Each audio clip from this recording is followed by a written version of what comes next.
Hello dear students, मैं ज्योति शर्मा स्वागत करती हूँ आप सबका हमारे यूट्यूब चैनल टीचर्स अड्डा एमपी पर। तो आज आपकी क्लास होने वाली है प्रश्नावली 4.5। प्रश्नावली जो चैप्टर हमारा 4 है, काफ़ी दिनों से चल रहा है। आज उसकी लास्ट एक्सरसाइज है हमारी 4.5। तो आज हम 4.5 का अपना पहला क्वेश्चन करेंगे। क्वेश्चन शुरू करने से पहले बेटा, जो बच्चे हमारे चैनल पर नए हैं तो हमारे चैनल को सब्सक्राइब कर लीजिए, क्योंकि यहाँ पर मैं आपको एक एक क्वेश्चन पूरा डिटेल में करा रही हूँ और आगे भी कराने वाली हूँ। और अगर आपको मेरी वीडियो अच्छी लगती है तो प्लीज मुझे लाइक और कमेंट करके जरूर बताएं। चलिए चलते हैं हम अपने क्वेश्चन पर। देखिए पहला क्वेश्चन हमारा क्या कह रहा है। क्वेश्चन आपकी स्क्रीन पर आ गया है। क्वेश्चन क्या कह रहा है, एक वर्ग बनवा रहा है आपसे बेटा। क्या बनाना है आपको? एक वर्ग जिसकी नंबरिंग क्या है, READ, और आपको सिर्फ एक भुजा का नाम दिया है RE बराबर 5.1। अब आप सिर्फ एक भुजा से पूरा वर्ग कैसे बनाएंगे? एक भुजा दी है सिर्फ, पूरा वर्ग कैसे बनाएंगे चलिए हम देख लेते हैं। उससे पहले बेटा आपको ये जानना जरूरी है कि वर्ग में होता क्या क्या है, वर्ग किस प्रकार का होता है। तो उसके बारे में मैं आपको और थोड़ा सा बता देती हूँ। वर्ग में 4 भुजाएं होती हैं और चारों भुजाएं आपकी बिल्कुल बराबर होती हैं, एकदम इक्वल होती हैं। ठीक है।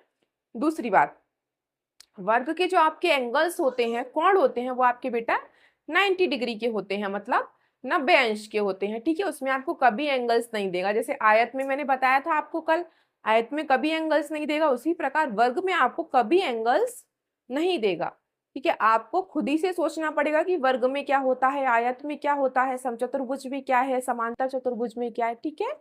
इस प्रकार से चलिए हम अपने क्वेश्चन को देख लेते हैं। तो सबसे पहले हम जो करते आए हैं वही करेंगे। क्या करेंगे? पहले नंबरिंग करेंगे। RE, A और D। अब हमें क्या दिया है? RE क्या दिया है बेटा? 5.1। तो पहले मैंने पैमाना लिया और पेंसिल ली और एक एक लाइन खींच दी, जिसको मैंने नाम दे दिया 5.1 सेंटीमीटर। ठीक है। अब जब ये 5.1 है तो ये वाली लाइन भी 5.1 होगी, ये भी 5.1 होगी और ये भी 5.1 ही होगी। ठीक है बेटा। ठीक है। मैंने भी बताया आपको चारों भुजाएं बराबर होती हैं। अगर ये 5.1 है तो ये जो इधर लाइन खींचूंगी ना मैं, वो भी 5.1 होगी, और जो ऊपर खींचूंगी मैं वो भी 5.1 होगी, और जो इधर साइड बनाऊंगी वो भी 5.1 ही होगी। अब ये खींचनी कैसे है? देखो ये 5.1 है आपकी, आपको दो बिंदु पता है R और E। तो आप E से A पर 5.1 का चाप लगा सकते हैं, उसी प्रकार R से D पर 5.1 का चाप लगा सकते हैं। ये दो काम तो आप कर सकते हैं। ठीक है। इतना कर लीजिए। उसके बाद आपको क्या करना है? उसके बाद हमें चाहिए एंगल्स, या इसने कोई विकर्ण दिया होता R से या E से तो हम इसको काट देते। ठीक है। अब हमें क्या चाहिए? एंगल नहीं है तो, और एंगल हमें पता है वर्ग और आयत में जो एंगल होते हैं हमेशा 90 डिग्री के होते हैं, 90 अंश के होते हैं, मतलब जिसे हम समकोण या राइट एंगल भी कहते हैं। तो अपना चांदा लीजिए और अपना राइट एंगल बनाइए, और राइट एंगल आप सब जानते हैं सीधा बनता है। मैंने आपको काफी बार बताया है, जो आपका समकोण होता है 90 अंश का कोण, वो बिल्कुल सीधा बनता है। तो जब मैं यहाँ पे चांदा रख के ऐसे बीच में 90 अंश का कोण देखूंगी तो वो बिल्कुल इसको सीधा काटता हुआ ऊपर की साइड चला जाएगा, और ऐसे ही मैं चांदा इधर रखूंगी और इसको सीधा काटता हुआ ऊपर की साइड निकल जाएगा।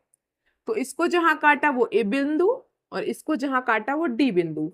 अब दो बिंदु मिल गए और इन दोनों को भी हम मिला देते हैं। हो गया काम खत्म। ठीक है। और ये एंगल्स हो गए हमारे 90 डिग्री के।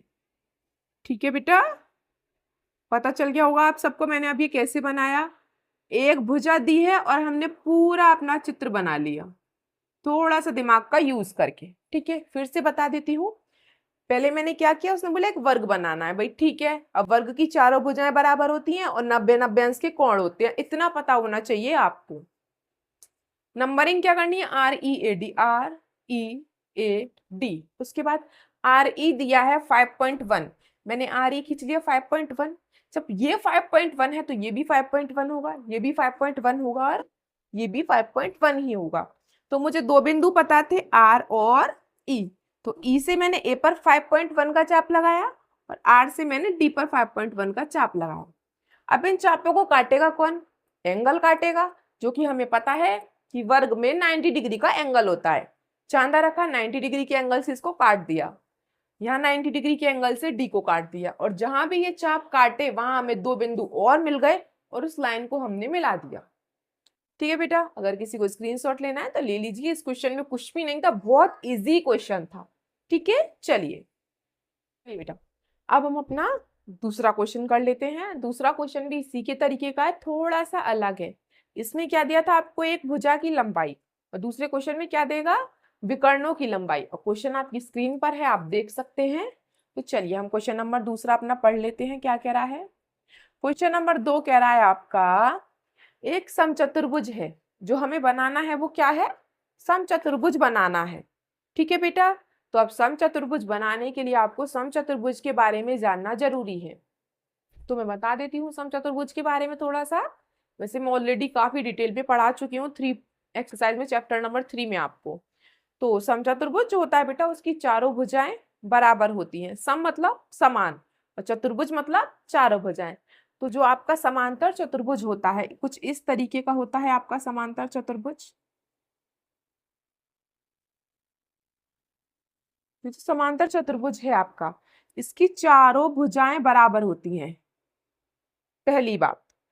दूसरी बात, ये जो यहाँ पे जो विकर्ण काट रहे हैं एक दूसरे को, जो ये विकर्ण है ना, जितना ये होगा उतना ही ये होगा। ये दोनों बराबर होते हैं और ये दोनों बराबर होते हैं।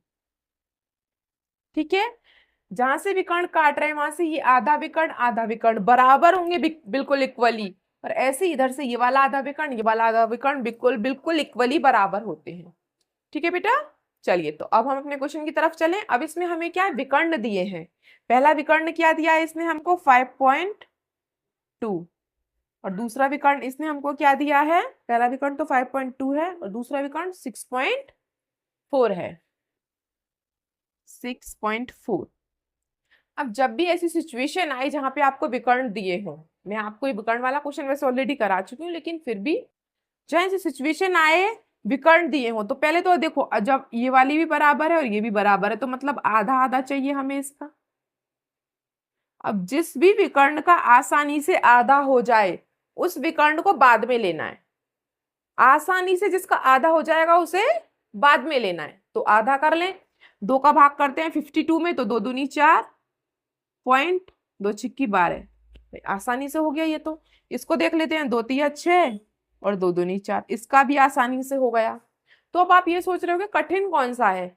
कठिन ये होता अगर यहाँ 6.4 की जगह 6.5 होता, तो अगर आप 6.4 की जगह 6.5 होता तो कैसे, जैसे कि यहाँ पे 6.4 ना हो के उसने 5 दिया हो और मैं उसमें 2 का भाग करूं तो कितना आएगा, 2 तिया 6, फिर 2 दूनी 4 और फिर एक और 0 बढ़ा के 2 पंजे 10। तो आपके पैमाने में कहीं 3.25 है, नहीं मिलेगा। सिर्फ इतना होता है 3.2 या 2.6, सिर्फ एक पॉइंट के एक अक्षर तक। तो इससे तो हमें खैर कोई मतलब ही नहीं है। अगर इस प्रकार की सिचुएशन आए तो वही लाइन लेनी है पहले। ठीक है, फिर से बता रही हूं, जिस भी विकर्ण का आसानी से आधा ना हो पहले उसी को लेना है, और जिसका आसानी से आधा हो जाए उसको बाद में लेना है। तो हम तो कोई भी ले सकते हैं, कोई प्रॉब्लम नहीं है। तो मैं ले लेती हूँ 5.2, इसने इसके नाम नहीं दिए हैं तो मैं इसको मान लेती हूँ ए सी मान लेती हूँ। मैंने एक लाइन खींची ए और सी, कितनी है बेटा ये 5.2, मैंने इसको क्या नाम दे दिया 5.2 सेंटीमीटर। ठीक है, चलिए उसके बाद अब आपको क्या करना है, मैंने आपको पहले भी बताया है फिर बता देती हूँ। ये विकर्ण वाला क्वेश्चन कैसे करते हैं, पहले आपने एक विकर्ण खींच लिया, वो विकर्ण जो आसानी से आधा ना हो, वैसे इसमें तो कोई प्रॉब्लम नहीं है, दोनों आधे आधे हो गए हैं, जो आसानी से आधा ना हो पहले उसे खींच लो। खींच लिया 5.2, उसके बाद प्रकार लीजिए, पेंसिल लीजिए, दूरी कोई नहीं बढ़नी, सिर्फ प्रकार पेंसिल लो। और जैसे मानो ये बीचों बीच है, मानना है सिर्फ ये बीचों बीच है, इतना तो अंदाजा होता है सबको। उसके बाद इस आधे से हल्का सा ज्यादा यहाँ तक आपने क्या किया, दूरी भर ली, ऐसे प्रकार में और पेंसिल में इतनी दूरी भर ली। ठीक है, उसके बाद ये जो दूरी भरी आपने, इससे आप एक चाप तो इधर लगाएंगे ऊपर यहाँ पे ऐसे करके। ठीक है, और एक चाप उसी से नीचे लगाएंगे, उसी से, ठीक है। और फिर यहाँ पे प्रकार रख के अपनी यहाँ लगाएंगे चाप, यहाँ प्रकार रख के यहाँ लगाएंगे चाप, इस तरीके से। फिर से बता देती हूँ, एक नॉर्मली लाइन खींच ली 5.2, पहला विकर्ण क्या है 5.2, मैंने 5.2 का एक लाइन खींच लिया जिसे मैंने क्या नाम दे दिया AC। अब मुझे क्या करना है, इस लाइन का मुझे भाई विकर्ण तो आधे आधे होते हैं, ठीक है। अब मैं 2.6 इसका नॉर्मली आधा आधा ले भी लूंगी, लेकिन बाई चांस ऐसी लाइन आ जाए जिसका आप आधा ना कर पाओ, तो ऐसी सिचुएशन आ जाए जिसका आप आधा ना कर पाओ, तो यहाँ पे 2.65 हो या 2.24 हो, कुछ ऐसा हो, तब के लिए बता रही हूँ। यहाँ प्रकार रखी, यहाँ अपनी पेंसिल रखी आधे से ज्यादा दूरी पर, ठीक है, उससे फिर यहाँ चाप लगाया और उसी से नीचे चाप लगाया, उसी दूरी से यहां से इसको काट दिया और उसी दूरी से यहां से इसको काट दिया। पहले A से दोनों तरफ चाप लगाएंगे, फिर C से दोनों तरफ चाप लगाएंगे, तो उससे क्या होता है कि जो आपका एग्जैक्ट बीचों बीच होता है बिंदु, वो हमें मिल जाता है। जैसे कि ये वाला हमें यहाँ पे बिंदु मिल गया अपना ऐसे, ये जो होता है हमारा बिल्कुल बीचों बीच हमको मिल जाता है, ठीक है,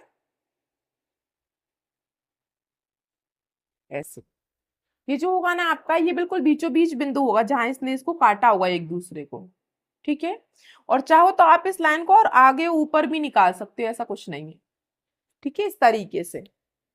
उसके बाद अब आपको क्या करना है, अब पहले का तो काम खत्म हो गया, अब आती है हमारी दूसरे विकर्ण की बारी।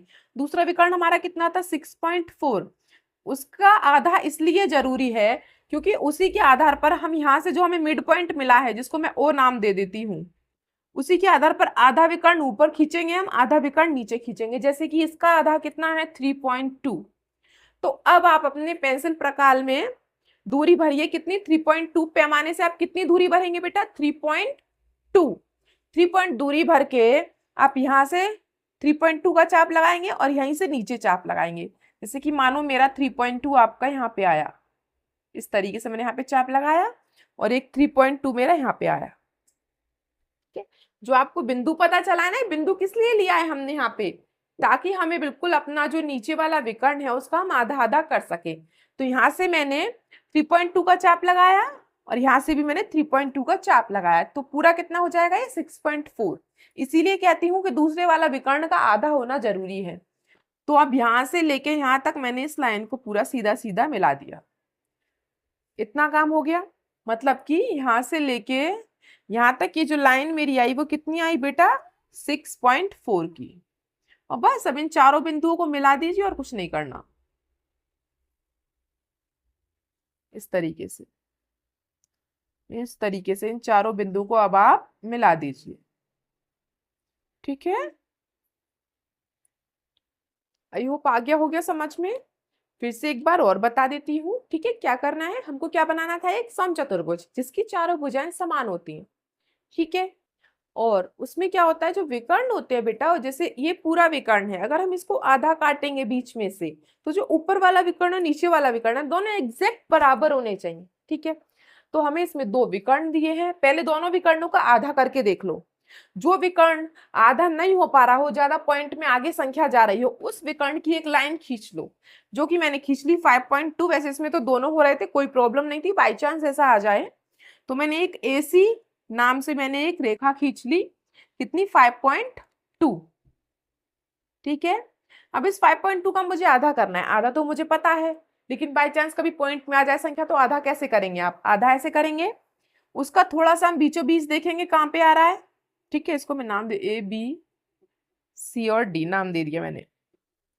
तो उस आधे से हल्की सी ज्यादा दूरी लेनी है प्रकाल पेंसिल में, और A से ऊपर चाप लगाना है और A से ही नीचे चाप लगाना है, फिर वही C से ऊपर चाप लगाना है और C से नीचे चाप लगाना है। तो उससे जो क्या होता है, जो आपकी ये dot dot dot dot line खींची है ना, ये बिल्कुल आपके एग्जैक्ट बीचों बीच आती है, और जो बीचों बीच बिंदु काटा है उसको मैंने क्या मान लिया था यहाँ पे, ये O।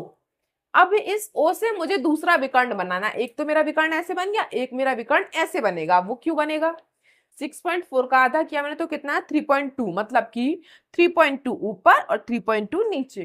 तो प्रकाल पेंसिल में मैंने दूरी भरी 3.2 की, और यहाँ से 3.2 का यहाँ पे चाप लगाया और 3.2 का नीचे चाप लगाया, ठीक है।